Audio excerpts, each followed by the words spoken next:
The Cannabis Conversation. A European perspective on the emerging legal cannabis industry.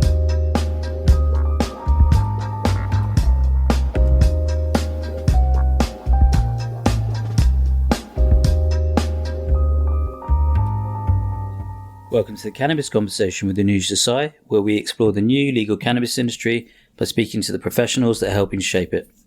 Hope you're all well, had a good week. We had some good news this week from Colombia. The ban on flower export has been lifted. However, the rules have not been written yet, so there needs to be what's termed as a scientific debate. And similar to Mexico, the details haven't been ironed out. So whilst everyone's getting quite excited, there's still a few steps to go, but it's definitely positive news. I've got lots of clients who are interested in Colombia and Mexico. So I think we're all hoping that those details get ironed out quite quickly.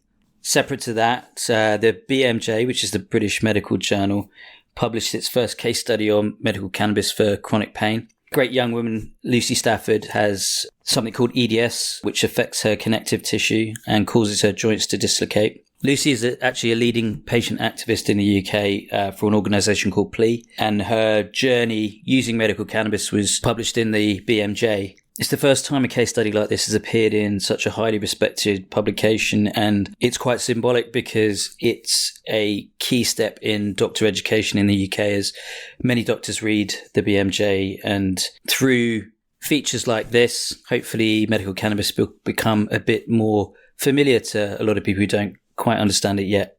On the flip side of that, the Conservative government in the UK has doubled down on the war on drugs, which isn't great. The Home Secretary, who's got a bit of form in this area, has sent a rather backwards-looking message in relation to drug use. One of the features was to be very tough on casual drug users, which it does feel quite backward, given that actually recently there was a independent review on drugs carried out by Dame Carol Black, which had a number of findings which have been contradicted by this this old stance on drugs. So just goes to show there's still a long way to go. I myself am off on holiday next week, and I'm taking the whole of August off from recording. So I'm looking forward to a break. We're off to Ibiza with the family, which will be a bit different from the last time I went in my 20s. But luckily, I've got quite a few episodes recorded, so there still should be one a week coming out during August. And with that, I'll say, let's get on with the show. Enjoy. On today's show, I have Darwin Millard. Darwin is a consultant and thought leader in the cannabis industry. He's also an executive committee member of ASTM International's technical committee, and he's the self-titled Spock of Cannabis. So we'll be finding out a bit more about what all those mean in a minute. Darwin, welcome. How are you doing? I'm doing very well, Anuj. Thank you so much for having me on your podcast today. No, real pleasure. Thank you for joining me. We actually met a couple of years ago, back in 2019 at the Product Earth Festival. Yes, sir. That was a good one. My first time in the UK.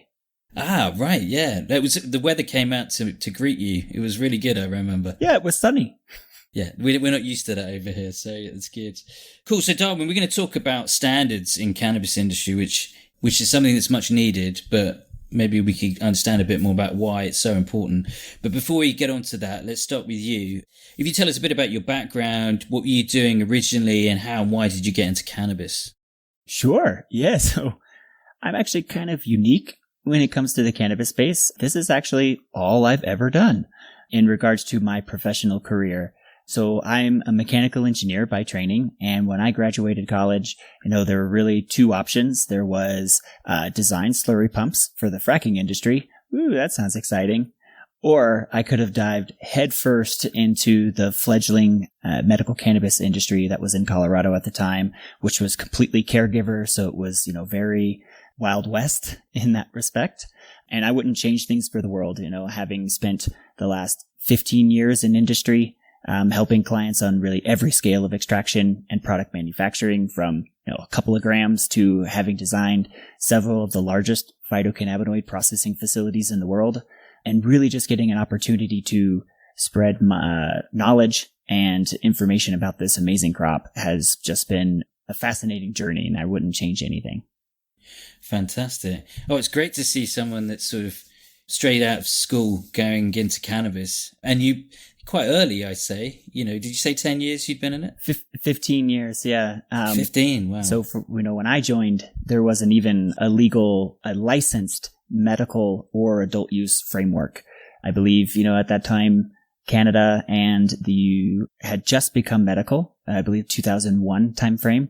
Obviously California had been medical since 96, but it wasn't like it is now, right? Where you have these legitimate licensed entities, right? Where you have major multi-state operators now operating in different states and even multinational operators operating in both, Canada and the United States and in other countries too.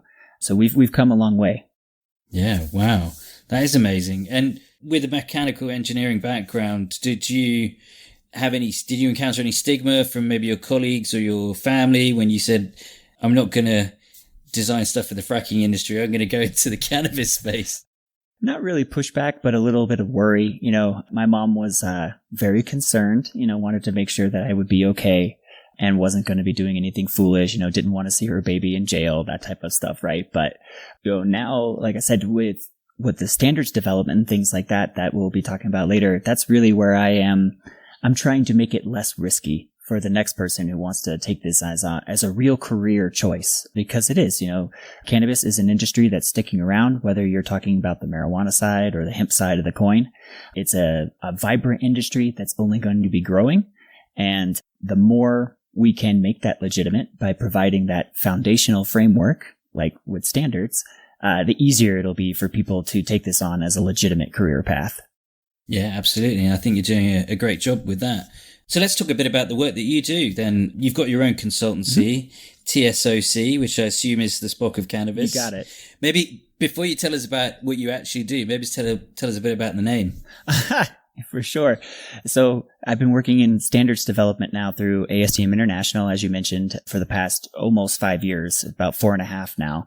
And my colleagues actually within the standards committee group dubbed me the Spock of Cannabis because of my tendency to give you a straightforward, logical answer, but more or less because of my tendency to tell you what you need to hear versus what you want to hear. Brilliant. I like that. Straight to the point. It's very good. Cool. And so you've developed your own consultancy off the back of that. What sort of stuff are you doing through the consultancy? Yeah. So I've actually believe it or not, been consulting for most of my time within the cannabis space.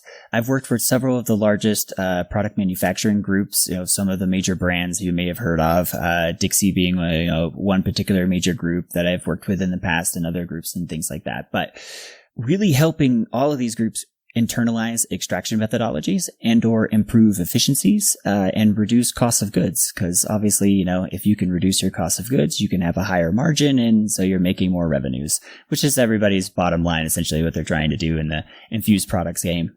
But essentially, I provide consulting in regards to phytochemical extraction and herbal product manufacturing, and helping clients really figure out what products that they have inside their head and take those from conceptualization to commercialization, and helping them figure out every step in between and how to actually manufacture that product in a consistent manner. Fantastic. And what type of clients are you working with then? So I've worked with everything from a small mom and pop hemp startups just trying to kind of figure out where they can stake a claim in the industry to, some of the largest MSOs and LPs in the world. And what are the kind of projects that you're working on at the moment? Are there a different range of them? Yeah. So, actually, a lot of my projects are finally matured enough to where we're getting to the implementation stage, which is super exciting. We could actually go from design and seeing all of this on paperwork and getting built, going from a skeleton of a facility to a now fully compliant, operating entity, and starting to install equipment, bring in material, make your first runs. So that's really where the fun starts to happen, right? Where you actually get to do all the training and go through, see if all these SOPs we wrote make any sense in reality. All that stuff, exciting things. But, really kind of projects go through different phases. So I'm helping right now a client go get operational and get them basically up and going and compliant within their marketplace. And soon I actually be traveling up north and helping out in Canada. So it'll be exciting, get to try, take on a brand new marketplace. Wow, that's really exciting. And I'm sure you're quite excited about that. Sounds like you probably need to stay on top of a lot of what's going on and the latest developments. And as it's so nascent, that's quite a lot of information to take in. How do you find that challenge? It's a full-time job to stay on top of kind of the evolving trends within the cannabis industry. This is one of the fastest moving industries in the world. As prohibition and the kind of stigma of reefer badness starts to go away, you've got more and more exciting interests looking at this plant in a legitimate manner.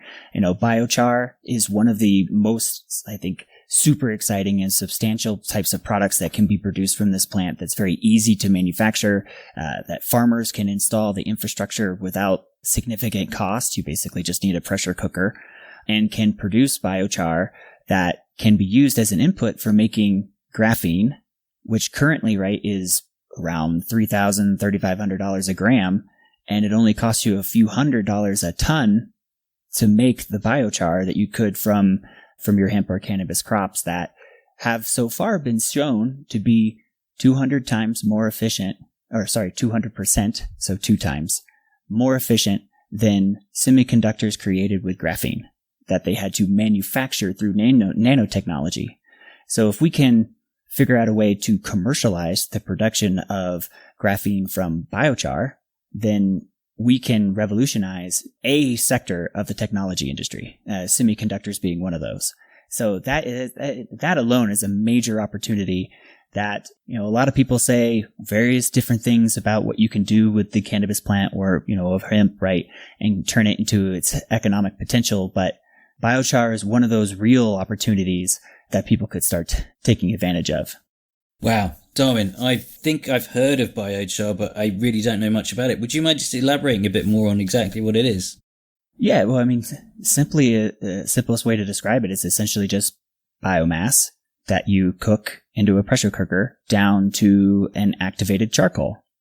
And that can be used in growing. It's an amazing product for growing as a grow additive, as well as using any other type of charcoal for filtration medias and things like that. There've been people talking about embedding this biochar into clothing so that it can be used for like antimicrobial wicking and other things like that, putting it in filters up in the air to soot and other charcoal and debris out of the sky. So there's a lot of opportunity to utilize this material. It's just a highly active charcoal that can be created from a number of different botanical sources. That is incredible, and it does sound really exciting to hear things being used on the fibre side as well. Cool. And how has COVID treated you? Have you noticed? It's been rough for everyone in different ways, right? But have you seen it maybe on a business perspective? Yeah, well, actually, when we met, you might know that was under my company, Millard Masonic Solutions, or Phytologics. COVID killed that company dead, unfortunately. So we had to put that company down last July, which is when actually I became a free agent and branded myself as the Spock of Cannabis and started taking things on a little bit more independently. Being more of a thought leader, educator, influencer in the marketplace. Yeah, right. Okay. Trying to get paid to get people to listen to me speak. Yeah, we're all trying to do that, I think. Yeah. Cool. And then so moving on to ASTM, why don't you tell us a little bit about that? So ASTM is and the project that I've been doing with the D37, that's D as in Douglas, and 37 is the technical committee under ASTM International that's been working so hard over the last 4.5 years to create standards for the cannabis industry. ASTM International is actually one of the oldest standards development organizations in the world. So you guys might be familiar with ISO. They're similar to ISO in the respect that they're, internationally recognized. They follow the same rules in regards to how they create the standards. And it's effectively it's like a neutral ground for stakeholders like yourself and myself and other active interests to come together in a forum to help create standards to establish a foundation from which we can actually grow a legitimate commodity marketplace. And standards like classifications for things.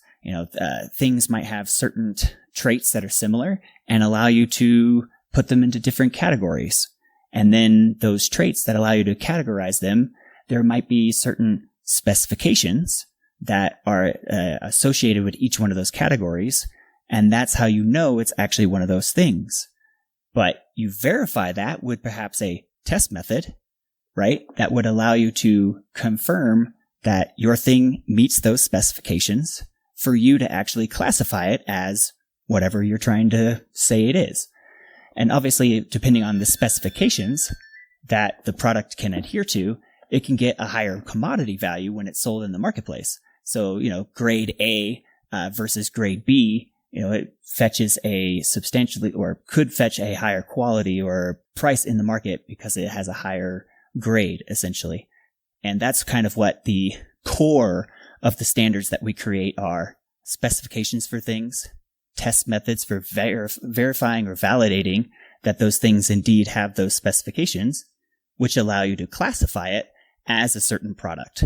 And then we also have terminology, so that we're saying all the same things and speaking the same language, which is, of course, incredibly important when you're trying to create a commodity marketplace. And then guides and practices. Best way to kind of explain the difference between a guide and a practice is, so guides are a little more, they provide recommendations for how to do something, whereas a practice gives you defined steps that you would need to follow. So a good example is with labeling, where you might use a guide for how to design a label, but you might have a practice for how to affix that label to a container. That's great. Thank you, Darwin. And so that brings us nicely to the main topic of the show, standardization and setting standards. So we'll get into the cannabis specific stuff in a moment, but I think you started to talk about it, but generally, what are standards and why are they so important? And, maybe give some examples in the non-cannabis world of things that can be applied to cannabis. Yeah, for sure. So standards, right, are very important. When I'm talking about standards, I'm really talking about 6 different things. And so with standards, we have terminology, right? So we're all speaking the same language and communicating on the same page, which is really important, especially with such a scientifically and technically arduous topic like cannabis. And then we have classifications for things. So certain things we realize as we go through this development process have similar commonalities that allow us to categorize them, perhaps. So classifications allow us to categorize things based on those metrics or attributes. So think like grade A eggs or type 1 diabetes. These are kind of classes of things. Then we have specifications. So you've got physical properties, chemical properties, maybe microbial content, contaminants, other things that actually define those metrics and attributes that allow you to classify things as certain things.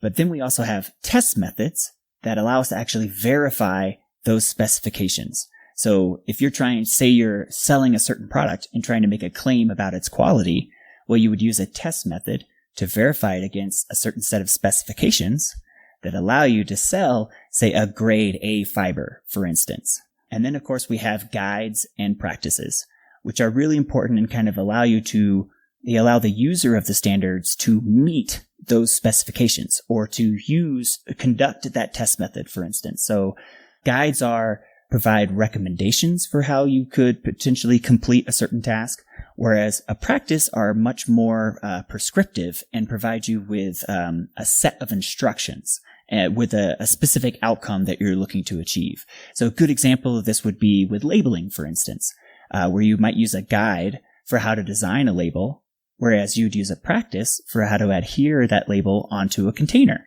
And so these standards, are established for every type of industry, from the roads you drive on to the planes in the air to the lighting systems that you have in your buildings. All of those are standardized in some degree and provide you with effectively, and especially when we're talking about consumer safety, these are things that a consumer may take for granted when they walk into a grocery store or a convenience store and they see all of the products on the shelf faced towards them nicely so you can see all the product information. You don't even necessarily think twice about the consumer safety, the good manufacturing practices used to produce those products because, it's been ingrained in not necessarily culture, but in regulation and in society for several years.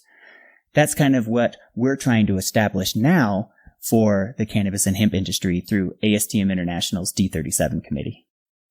That's brilliant. I love that. breaking it down really nicely to explain what it's all about. So maybe now we can move on to the applications within cannabis. I mean, I can think of several, but maybe you could take us through some of the important bits of work that you're working on in relation to cannabis.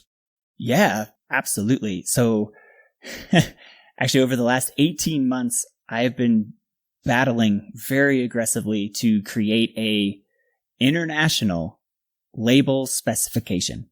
So a labeling specification for cannabis products that contain resin, so the THC, CBD, etc., that can be used in every marketplace around the world to define the content that should be on the label and the style and format, location, and prominence of features and elements. So that way, when you pick up your whatever product it is, right? All of the features that you see on it will be in the same place or relative location in the same prominence and style all across every type of product across the world, which would allow for obviously easy identification that, hey, that's a cannabis product, but also allow for the consumer safety topic or information that we were talking about before. So providing an information that an adult use consumer like yourself or myself would need to make an informed decision about the product, but also make a difference between that extra information that medicinal use products need. Obviously medical professionals and patients need a little bit more information to make an informed decision about how to consume the product to dose themselves appropriately. So what we've done is create this label specification to define those label requirements for both adult use and medicinal use products. It's taken 18 months, but we're finally going to ballot with that. And I'm super, super proud of it because it's been a collaboration between the National Council for Weights and Measurements, the National Institute for Standards and Technology, as well as Health Canada, the United States Pharmacopoeia, and several other medical professionals and patient advocates in order to make sure that this label spec does what we want it to do, which is improve consumer safety and provide information to the market. So that one I'm really happy about, but also a universal symbol for cannabis products. So right now there are many symbols. Canada's got a symbol. Almost 26 different states have symbols in the United States to identify cannabis products. So we have now created a symbol. One symbol that is based off of ISO standards for warning symbols to define a symbol that allows you to quickly identify if a product has intoxicating cannabinoids in it. So we didn't just stick with just THC because, currently THC is the boogeyman cannabinoid. Everybody's worried about that pesky THC molecule, but maybe down the road there will be others. So instead of just making it a universal symbol for THC, it's a universal symbol for identifying intoxicating cannabinoids. And we've also got another symbol for identifying products containing non-intoxicating cannabinoids. So if you've got a CBD product out there, for instance, you're going to have a symbol on it that'll still let people quickly recognize that, hey, this is a resin cannabis product. It might not be THC, but hey, it has CBD in it or maybe another cannabinoid like CBG, for instance. I'm really, really excited about those two specifications. But we also have a packaging specification coming out, as well as an in-transit storage specification, a storage specification at the warehouse or dispensary or retail outlet, as well as a packaging specification all around cannabis flower or hemp flower so that we can establish specifications for consumer quality so that way when you've got your packaged good and it's being sent to your consumer, they can expect to get the same high quality flower as when you packaged it at your facility. And that honestly just scratches the surface of what just one of the 9 subcommittees under D37 is doing. Wow. I mean, the mind boggles, doesn't it? And that's such a kind of small area, or you think it's a small area, but probably, all of them have kind of good reasons behind them. Yeah, there must be thousands of areas that you've got to cover. One of the ones that I wanted to pick up on, the one that's quite interesting, is around testing and certificates of analysis. What is the sort of work that's going on in that area? So testing is one of the major areas of concern within industry. As I'm sure you're aware, right? We still don't have any defined standards for how to test a particular matrix for, say, cannabinoids. There are some AOAC methods that are out there, which are great. And there are some other, AOAC is another standards development organization. So there are methods that are being developed currently by AOAC, by ASTM, and various other groups that are trying to establish test methods for specific analytes or specific matrices using specific pieces of equipment. And so just that kind of gives you scratching the surface of the complexity here, because there are many different types of systems. You can have a GC, and that GC could have a FID detector or a mass spec detector on it. And so each one of those systems would need a test method. So the way I like to kind of describe this is there are many ways to skin a cat, and each one could be standardized. And what complicates that, of course, right, is prohibition, of these products and materials. So if we're trying to create a standard test method for testing cannabis raw materials or hemp raw materials for that matter, you need to be able to test them for, say, THC. THC is a controlled substance, and getting that certified reference material, that little bit of pure THC to run through your column so that you can set all of your elution times and everything in regards to what column you're using based on what mobile phase you're using to identify your analytes of interest, that can be complicated to get. Or in fact, you might need a drug license to get just this little container of certified reference material just to test. And if you're a lab that, doesn't do cannabis or hemp as their main focus, perhaps acquiring, in the United States, a DEA license, I'm not sure what the equivalent in the UK would be, doesn't make sense for them economically, right? They can't afford that license just to test maybe, 1% of their testing load, for instance. So there's a lot of complications there, but hopefully as prohibition starts to go away, we'll start to see access to these test materials become more available, and we'll start to see some of the issues with testing go away. But it's not just the testing itself. It's also in sample prep. Preparing that sample to actually give to the lab is where a whole other host of error or essentially nuance can be introduced into the sampling process. So not only does collecting the sample, say if you're trying to verify it's marijuana or hemp, from the collecting your sample from the field needs to be standardized so you have the appropriate sample to send to the lab. The lab needs to have appropriate sample prep techniques so they don't just adulterate that sample in trying to prepare it to put it on their equipment. And then that equipment needs a proper test method so it can actually produce accurate data.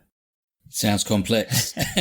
And it's like every door we open to investigate one standard path, another one opens about a completely different idea that also needs standardization. So it's kind of like you open a door to a hallway, and then that hallway has other doors that lead to other hallways. And so every door we open, we just open another can of worms, another Pandora's box of items that need to be addressed and standardized. Things that you would take for granted, right? When we were talking about earlier, our example, when you walk through the convenience store or the grocery store, consumers truly take for granted the consumer safety that has been built into regulation in those products that they go to buy. And in some cases, assume to their own detriment that those same standards are applied to these products. Yeah, and I guess because we're just at the infancy of this industry, a lot of these rules aren't written yet. So, I mean, I work with a testing lab in Denmark, and when I was getting to know them, they were explaining to me about all of the things that you mentioned. And one of the examples they used was when you grind the cannabis flower in order to test it, that I guess that sample prep, depending on what the material the grinder is made out of, whether it's plastic or it's wood or it's metal, will give you a different result of the basis of it, having different properties, and it will, the residues will stick to it more or less depending on what material it is. So they were saying no one's sort of specified which material you have to use for that. So I can imagine it gets very, very complicated.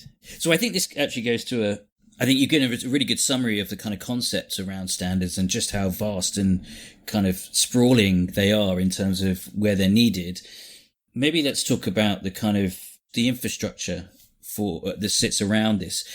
who writes the rules? I mean, you've just mentioned 3, I think, so you mentioned ISO, ASTM, and then AOAC. So there are 3 standards organizations. Who gets to write the rules, and how do you make everyone, stick to one set of rules or not? Great question there for sure. And that comes to kind of be the fun competitive environment in regards to the standards development organizations themselves. Each one, right, is trying to carve out their niche or their little part of the marketplace, right?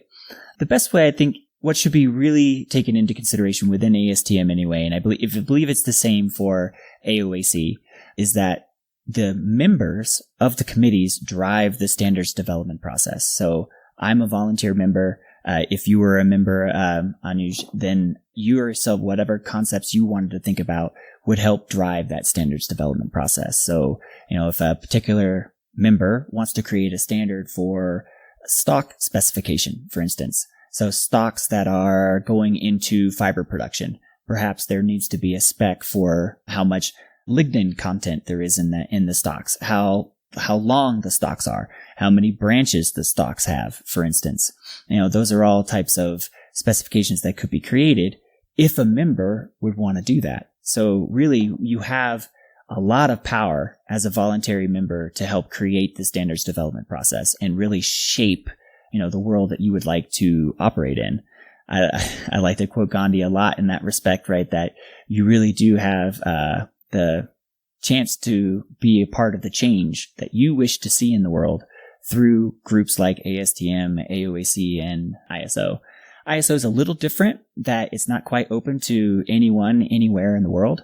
ASTM is completely open to any members who would like to join, whereas ISO has a one country member kind of policy that they work with. So each country gets a voting member that can join a technical committee, whereas again, ASTM International is open to anyone anywhere in the world. And we're actually currently looking to enlist and encourage more stakeholders within the cannabis industry to join ASTM, especially consumers, so that we have, we're taking into consideration their concerns as the actual buyers of these products, right? Who are incorporating them actually into their systems or wearing them every day or whatever it is, to ensure that we're not just creating standards that we think the industry wants, but also making sure that stakeholders are there. The people who would actually be truly impacted and affected by these standards. Because of course, if they're too burdensome, no one's going to adopt them. And that's the really important thing about ASTM standards, is that they're voluntary. Not only voluntary to create, I'm a volunteer member here, but voluntary to adopt. And the idea is that industry would help essentially create these standards that would then voluntarily be imposed upon themselves, especially in the situation where regulations don't exist, which is where we currently kind of operate now in the cannabis industry, at least in the United States for sure. We have major gaps in regards to what regulations people should be following when manufacturing foods, for instance, that contain cannabinoids. And the standards we're creating through ASTM International allow us to fill that gap. So hopefully that was able to answer your question there. Yeah, no, I mean, it feels like that won't be resolved for a while in terms of which standards are adopted by the community, if you like. But we do, I think, just recently, the importance of these different standards development organizations working together is not lost on us for sure. And in fact, perhaps a cannabis standardization forum of all of these leading international standards development organizations might occur soon, where, we have all of the leading drivers from all of these groups, say, meet for like a month, and we bang out real standards, accelerate this process a little bit, because it's great on one hand that there are so many different groups creating standards, because not everybody's going to be focused on the same topics at the same time, which allows us to get those necessary standards out to the marketplace sooner. But if we are all kind of working on the same standards independently, it doesn't make any sense to release 5 sets of standards out to the marketplace, because then which one do you comply with? Which one's the right one? Which one's the standard? And that one's a less easy answer to come by unless we can get everybody to put their name onto the standard, which does happen. You could have an ISO, ASTM, AOAC, UL, XYZ standard, right? With all these acronyms on it and its number, whatever it is. And that would make everybody happy. That involves a lot of cooperation. Let's see. Yes. But I guess the consequence of not having that is you get people shopping around for the most favorable standards that work for them. COAs being a kind of, there's been massive issues with that over the last few years. Shopping and people around for the right shopping lab. around for the one. Yeah. Basically, that gives you the test results you want to see. Exactly. Absolutely. And so, I guess, again, it's so early, isn't it, that we're all working towards this sort of harmonization, I guess. And so are there any other challenges out there in terms of challenges to standards in terms of getting them more widely adopted? I think one of the major challenges currently is actually getting over some of the entrenched interests that are within the cannabis and hemp marketplaces and getting those groups to work together to create standards that would actually benefit the entire marketplace. There are certainly some individuals and operators, stakeholders who feel that collaboration would hurt their competitive advantages that they have currently in the marketplace, which is true. If, for instance, making Mercedes-Benz and Lotus and high-end car panels out of hemp, that's being done by one group. And if there was a standard that would allow Mercedes and Lotus, etc., to shop around, that might hurt the one company that's currently producing their door panels. But that would obviously benefit the industry because it would allow for innovation and other producers to maybe come out with a competitive and or even better product than what's being currently used in those, high-end cars, for instance. That's just a real-world example where we have extractionism coming from entrenched members of the industry, effectively preventing others from being able to reach the same standing that they got to. Yeah, and it's kind of commercial motives, and it's understandable on one level, but equally it's probably not for the better good of the wider industry. Just as we wrap things up, then just a final point to add on to what you're talking about, is there a kind of objective criteria that sits outside cannabis that in that example of door panels that could be used? For example, door panels must have a certain amount of fire retardant nature. Sorry, that's a terrible way to describe it. Or they have to be a certain weight or within a certain band. Can you apply those to, whether they're made out of plastic or whatever else, can you try and put those standards and then, hemp has to, or the hemp materials have to fit into that? So yeah, exactly. Right. So say you're trying to make a door panel that is more acoustically dampening, right? You want to keep the road noise out, for instance. You would define the specifications for that acoustic dampening of that material. And say for also instance, say this is going into, a supercar. Perhaps you want to keep that material light, right? So you might also have a weight specification or a density, perhaps, right? That might help you, which is essentially the same thing, right? Volume and weight kind of together. So yeah, theoretically, you could make any product that could meet that manufacturer's specification, right? So you could make any door panel that meets the acoustic dampening and the weight specification. So then it kind of comes down to what are the economic incentives of you choosing a hemp door panel, for instance, right? And that kind of comes back to not necessarily greenwashing, but in some respects it can be the sustainability of the product, right? The marketability of the fact that you're using a non-synthetic door panel, for instance. So perhaps there is something legitimate there, and it's not just, again, greenwashing. That's where standards become really important, especially in carbon sequestration. So say we can define a carbon score to that door panel. So now the synthetic door panel is maybe, in regards to a carbon economy, substantially more expensive because it's not sustainable in regards to how you make it. Even though it's got the same acoustic dampening and the same weight, it's now no longer economical because you're losing out in that carbon sequestration. If, again, the entity buying the door panel cares about any of that. But if they do, which they can establish their brand away from others by saying, hey, for every door panel or every car you buy, you've now sequestered 10,000 tons of carbon. And here's the standards, right, that we use to verify that. That's an example where you would use the economic incentive to help motivate the industry. I think hempcrete or construction materials is another major aspect where we can sequester, say, tons of carbon into miles of roadway that we plant or that we pave, for instance, with hempcrete, perhaps. Right, got it. Yeah. Oh, wow, this could go on for ages. I could keep coming up with new examples. But thank you, Darwin. We've come to the end of the show. This is really fascinating, and this is obviously going to develop a lot over the coming years. So it'd be lovely to have you back on at some point to see where we are in the next stage of development. Absolutely. I would love it. This has been great.